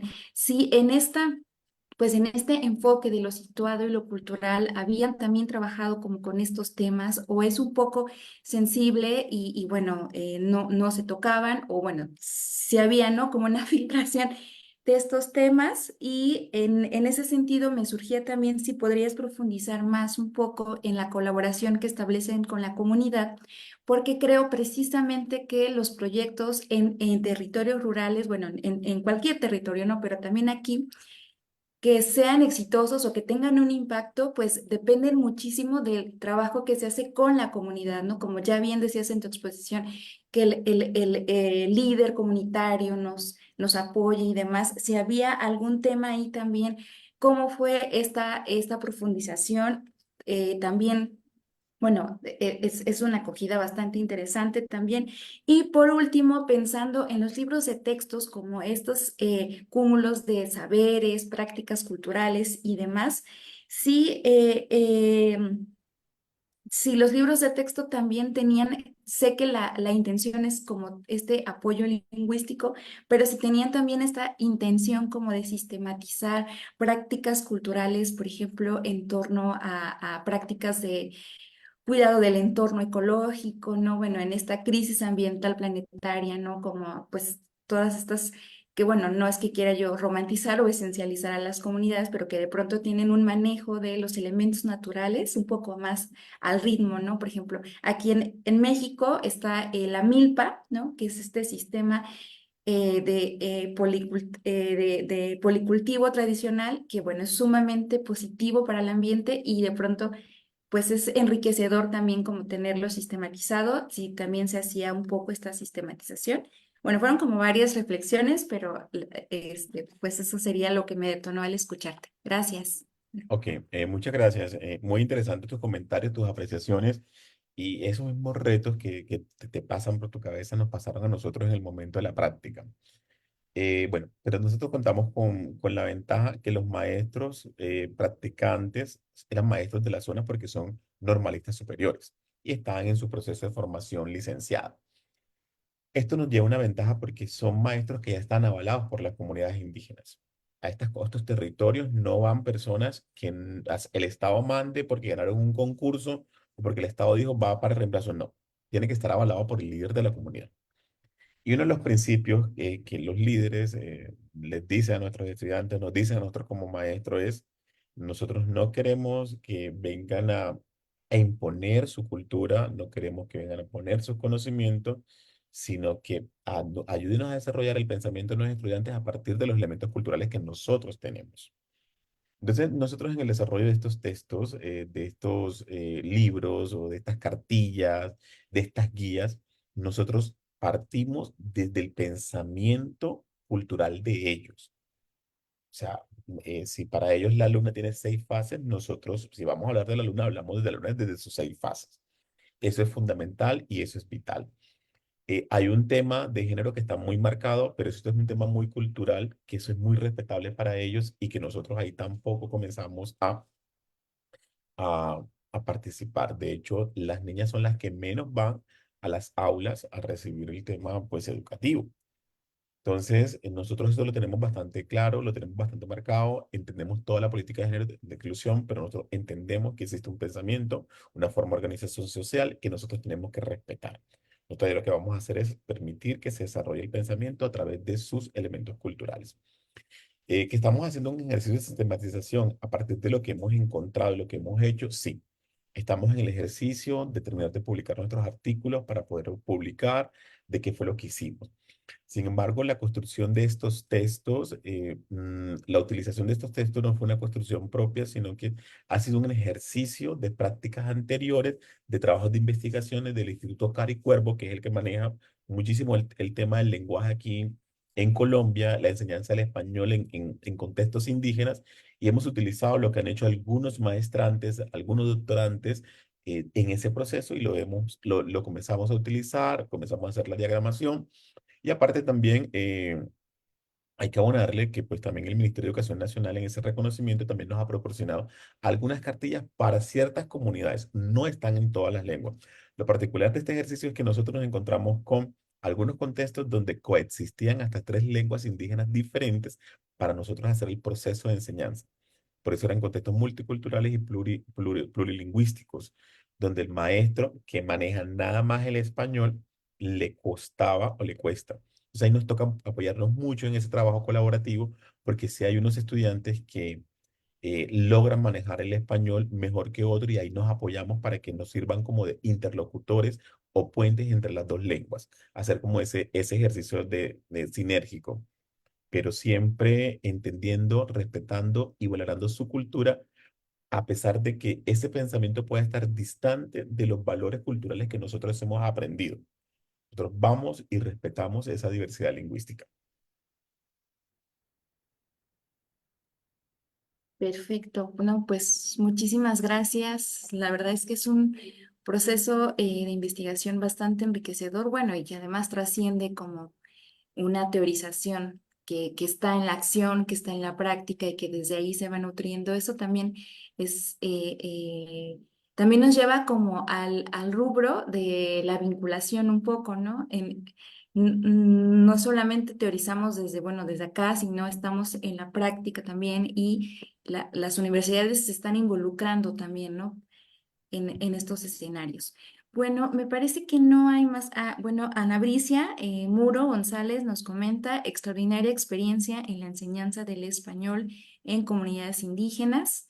Y bueno, también nos enseña, me parece, pues también una diversidad de experiencias. Por ejemplo, acá en México, pues tenemos una realidad totalmente distinta y pues podemos aprender muchísimo. Bueno, no sé si en la sala de Zoom tengamos algunos otros comentarios, dudas, aprovechando que tenemos aquí a Darwin. ¿No? ¿No habría más comentarios? Bueno, si no habría más comentarios, pues no me queda más que pues agradecer a nuestro ponente por su tiempo, por compartirnos generosamente lo que se está realizando. Y bueno, por acá, Griselda, ¿quisieras participar? Sí, gracias. Nada más agradecerle también al maestro. Me pareció muy interesante esta cuestión de la pregunta que le hiciste anteriormente. Me llamó la atención. De hecho, yo le quería preguntar también esta área para ustedes y lo que hacen con con los niños, pues todo lo que enseñan, integrando la cuestión cultural, ¿verdad? También la parte histórica. Eh, en el caso de ustedes, ¿también aprenden la lengua indígena de ellos o no se ha dado el caso que sea algún intercambio ahí? Bueno, yo explicaba durante la presentación que en el ejercicio de valorización de las lenguas de ellos, nosotros hacemos el intento por aprenderlos hacerles ver que a nosotros también nos cuesta, pero que queremos y que podemos. Entonces, nuestros chicos, nuestros practicantes, logran comunicarse con alguna frase y dar algunas instrucciones muy puntuales con su lengua, con lo que hacen.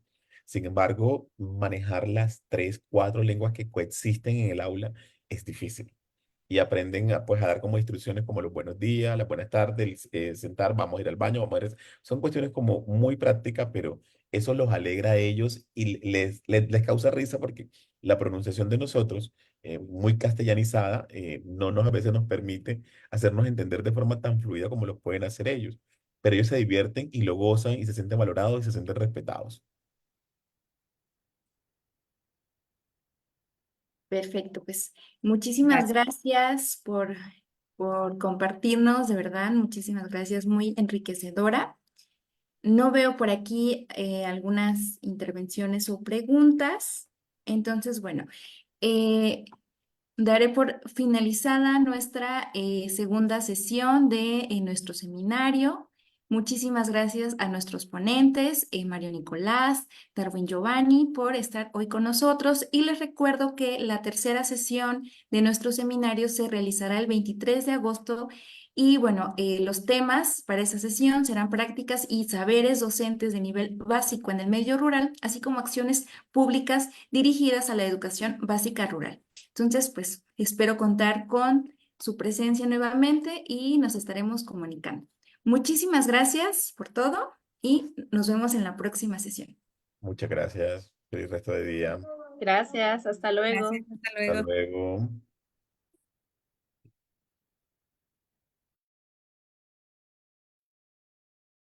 Hasta luego, buenas tardes.